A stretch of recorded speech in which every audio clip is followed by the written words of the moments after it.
Fridays are awesome, even Friday the 13th of February. I'm Carl Azus for CNN Student News. It's great to see you. There was a breakthrough yesterday at a conference in Minsk, Belarus. Representatives from France, Germany, Russia, and Ukraine gathered there to discuss the situation in war-torn Ukraine.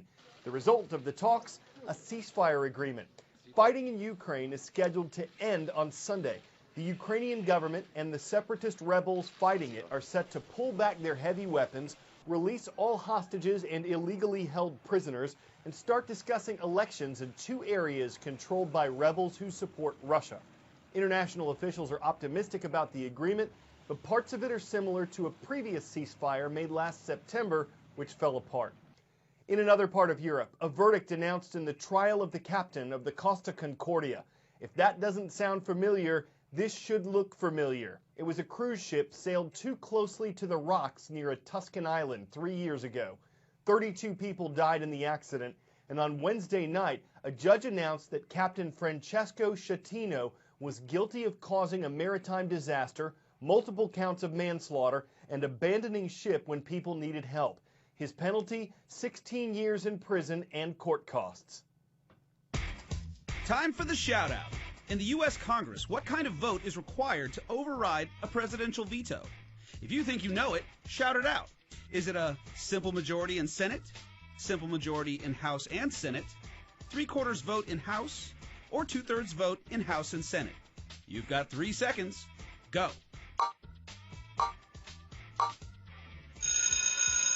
It's not easy for lawmakers to override a presidential veto.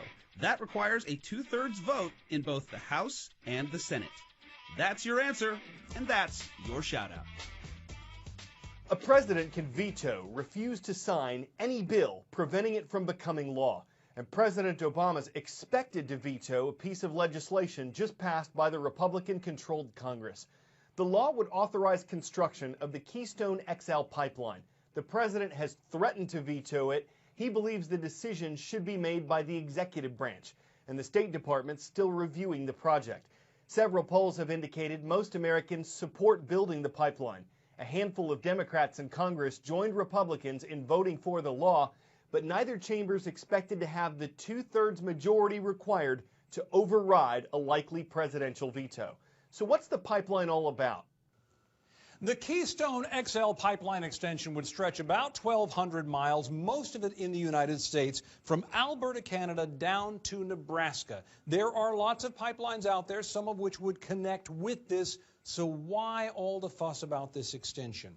First of all, the environment. Opponents say that they fear that this will spoil the landscape. If there is a spill, that it could contaminate groundwater, hurt humans and animals. And they say this is dirty oil, a type of oil that when it's burned produces more greenhouse gases. Supporters say the company that wants this, TransCanada, has already promised much more robust safety measures, that rail shipments are rising already to bring this oil in, and the rail shipments are riskier than the pipeline would be. Second issue, jobs. Supporters like to cite a study that says somewhere around 42,000 jobs or more would benefit from this pipeline. That includes not only the people who work on it, but people in restaurants and hotels and supply houses. But opponents say that's all temporary. That's for 1 or 2 years while this thing is built. In the end, there may be only 50 permanent jobs coming out of this. So that raises the real question, why would you want to build this thing at all? It's only about 36 inches across. Does it really make a difference? Supporters say yes, it does. It means about 830,000 barrels of oil a day coming into the United States from a secure ally, reducing our dependence on overseas oil from places like Venezuela or the Middle East. Whereas opponents say, look, it is just not worth it for all those various reasons they've already cited, even as supporters continue to say, look, it's time after all this debate to dig the trenches and to get this pipe into the ground. Its flag is green with a picture of Washington. Its nickname is Evergreen. It's the state of Washington. It's the state of Quincy High School. You can't catch the Jackrabbits. They're online in Quincy. River Chase Middle School is in Pelham. That's in the Yellowhammer state of Alabama. Watch out for the Panthers. And Bitburg is a city in Germany. On yesterday's transcript page, we heard from Bitburg Middle School. Thank you for watching. In our reporting on the spread of measles in the U.S., we've talked a lot about vaccines. The CDC recommends vaccines against 16 different diseases, many shots and multiple doses for American children. It says they're our best defense, but some parents delay or skip vaccinations for their children out of concerns about the number or safety of them. How do vaccines work? When you get a disease like measles or chickenpox, you develop immunity to it so you'll never get it again. A vaccine tricks your body into thinking you've had the disease when you really haven't. Here's how it works. A needle delivers the virus into your body, and in response, your immune system develops antibodies. That virus is either killed or weakened so you won't get sick. The antibodies are defenders and fight off that particular germ, and they stay in your bloodstream, always on the lookout for the invader. So if you ever do encounter the germ, the antibodies will go into action mode and you won't get the disease, or you'll get a less severe version of it. And if enough people get vaccinated, you achieve what's called herd immunity. So many people are vaccinated, there's little chance of a widespread outbreak. That makes it a lot safer for people who can't be vaccinated, like babies or some people with cancer. Vaccines usually cause no side effects or just mild ones. For example, with the vaccine for measles, mumps, and rubella, 1 out of every 6 people will get a fever, 1 out of every 20 a mild rash. Serious side effects are less frequent. Seizures caused by fever, 1 out of 3,000 doses.